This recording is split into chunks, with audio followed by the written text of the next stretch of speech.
Hello? Hello, is this Rylan? Yeah. This is Stoner Jesus. You're live in the air. How you doing? Hi. Good, how are you? I'm pretty good. Were you expecting our call? It seems like I caught you off guard. Oh, sorry, I paused TED Talks. All right. Watching. Yeah. Well, thanks for being on the show. Like I said, as I've been telling everybody, they can find you on Google and Twitter and all those different places. Rylan on Twitter. You're relatively young, and I know you've only been in the business for a short time. How'd you get into the adult business, and what made you want to do it? It kind of just fell in my lap, actually. I didn't really plan on doing it, but I met these people that I ended up going out to California with and just hanging out, and his girlfriend, one of the guy's girlfriends, she was like, I have a way for you to make some money if you're interested. And her boyfriend pretty much just got his dick hard and like put it in my mouth. She took a couple of pictures and like sent them out to people, and like 3 days later I had my first scene. So it was quite out of the blue. Wow. So the response Yeah. was good just from a few pictures? I'm sorry? The response, like the feedback you got or whatever, was good from just like a few pictures? Yeah, just a few pictures. That's Wow. all. My first scene was with Reality King. It was awesome. It was a boy-girl scene. It went really fucking well. We broke the bed. Well, that's always good. Yeah. That's definitely a sign of Yeah, a it was good a great. scene. It was a great first scene into the industry. It was very, very memorable for me. Does your family know what you do, or do they have a problem with it, or are they cool with it, or Yeah, 100%. My family is like my rock. They support me through and through. They totally are on board. Like they've always been open and honest with me, and I have been as well. So we just have like a really interesting dynamic. Like growing up, they worked at the busiest bar in our hometown, and they always brought the party home, especially on big holiday weekends. And they hosted like swinger parties all the time. And like it didn't shelter me. I lived a very open lifestyle growing up, so I was very familiar. So I think that's why it was kind of easy enough for me to take her offer so easily. Yeah. I've been around it, so it's just like, why not do it? Hell yeah. Oh, believe me, if I could, I would. I mean, it definitely takes a certain kind of person. It's a very intimate thing to put on display, so I don't blame others, But some people, they just really love it. People are exhibitionists, they get hard over it. Absolutely. So how does being in the adult business affect your, like, quote unquote real life sex life, or does it affect it at all? I don't let it affect me. It's part of who I am, so I own it, It's worked out really well for me. Hell yeah.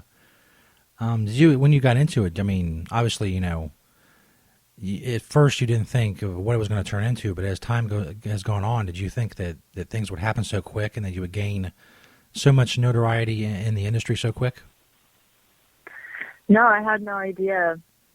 Like I said, it wasn't planned, so I was just kind of doing this as a whim, and honestly, I didn't take it seriously at first, but people liked me, and, I was apparently marketable, and after that, it's just, I found, the business side and things, and branding myself, and I found it very beneficial for me and my future, and it's opened a lot of doors for me. I've got to experience a lot of life, and I'm very grateful for it, and don't get me wrong, I meet so many awesome people as far as talent, directors, and I'm surrounded by them all the time, and it's just really nice to get to know who you're working with so well, because it just makes work that much easier.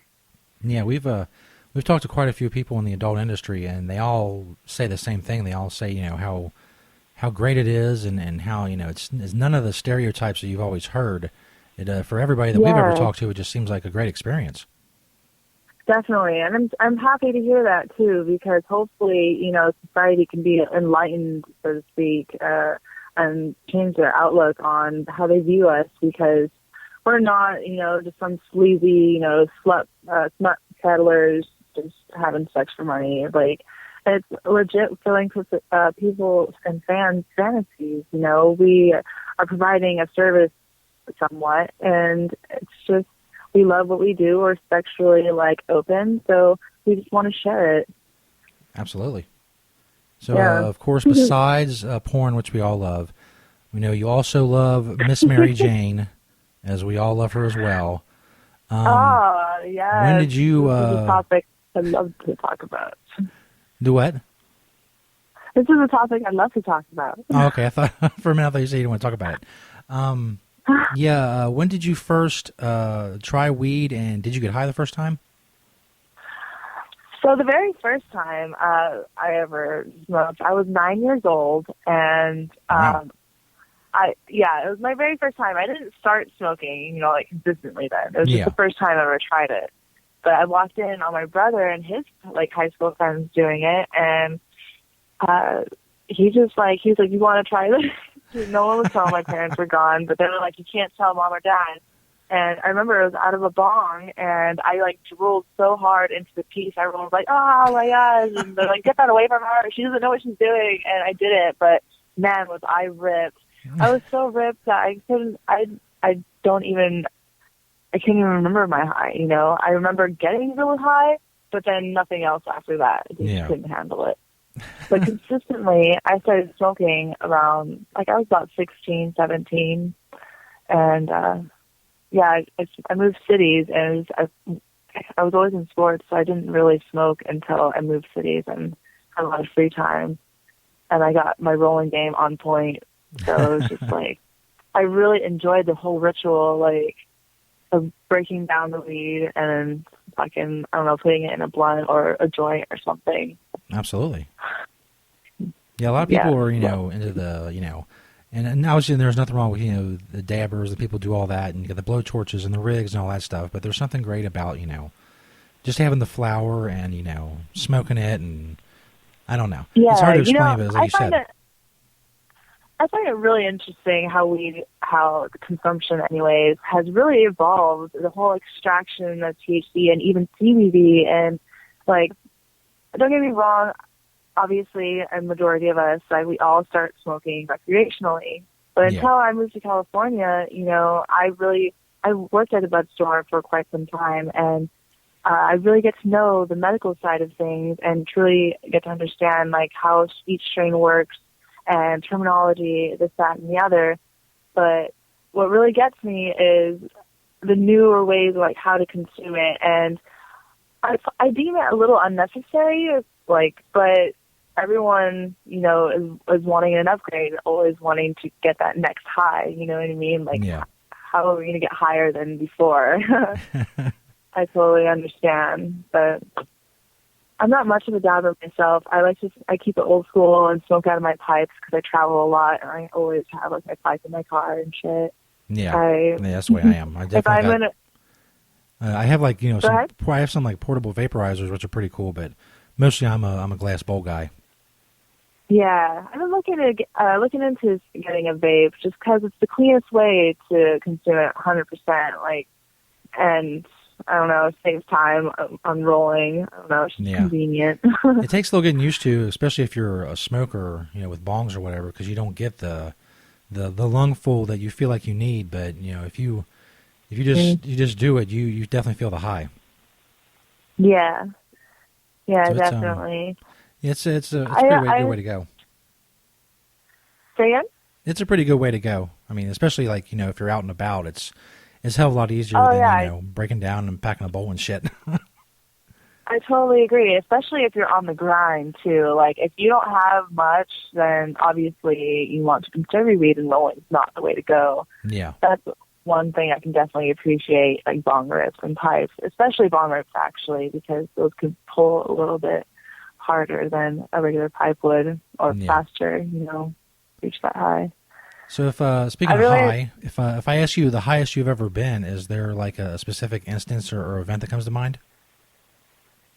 Yeah, the first and only time I ever got like sick is I'm from Arizona, and me and my sons, we were traveling from city to city and from where we both were, and we left the weed in the car, and essentially it like kind of baked in the car. And on the way back home, we stopped by the water and kind of like did a miniature hike.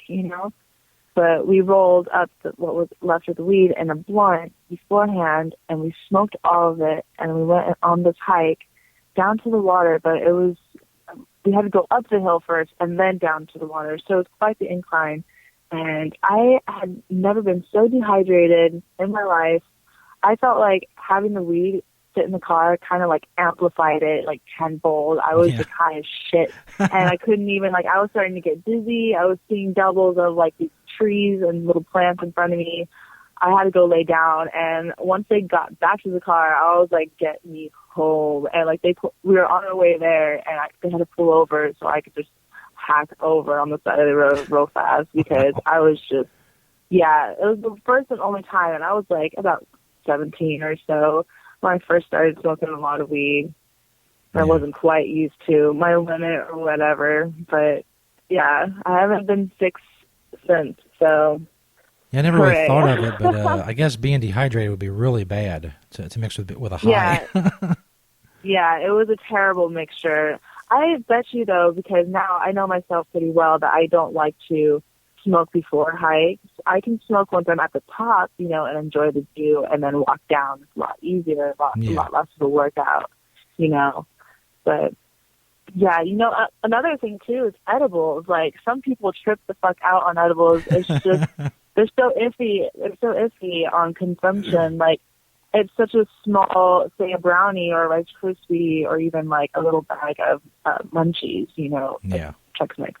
Yeah, you definitely have to be careful. Just we've said this, of course, many times on the show. Many people have any kind of edibles. If you don't know, how much is in it, just eat a little bit and just sit down and calm the fuck down and wait to see what happens before you start gobbling it up. Exactly, but people are so goddamn impatient. Like, it takes a while for it to kick in, and then before you know it, you're like too damn high to function, and you start regretting eating all of this delicious little portion. Though that's another problem. Like, people make medicated things. It's all fine and dandy, but it's so tiny, and that they up the dosage so high that you can't even eat the whole thing in one sitting like you would like. You know what I mean? The struggle is real. There was this one time I was working at the bud store, and this lady came in with her medicated ice cream and cake pop recipe. And, she had samples, and she gave them to us to try. And I had a girlfriend come in from Vegas, and I split it with her. It was just like a little, like a little cup of ice cream, nothing too huge.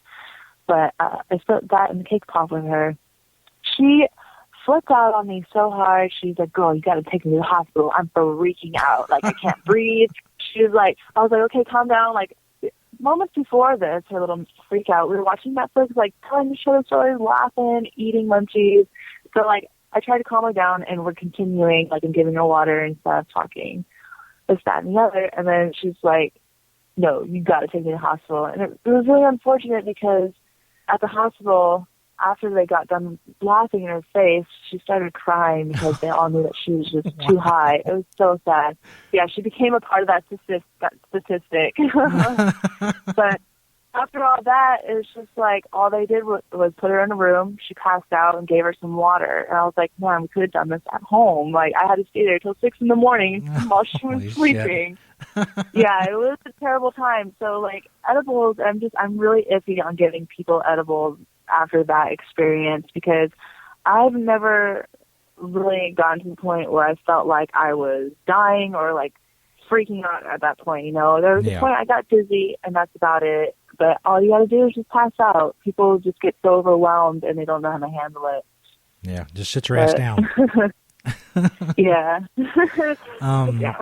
Is getting high something you do before like scenes in movies and shit? Never, actually. Okay. I try to make it a point to not do it beforehand. I'll definitely smoke after, set or whatever. And I like to kind of consider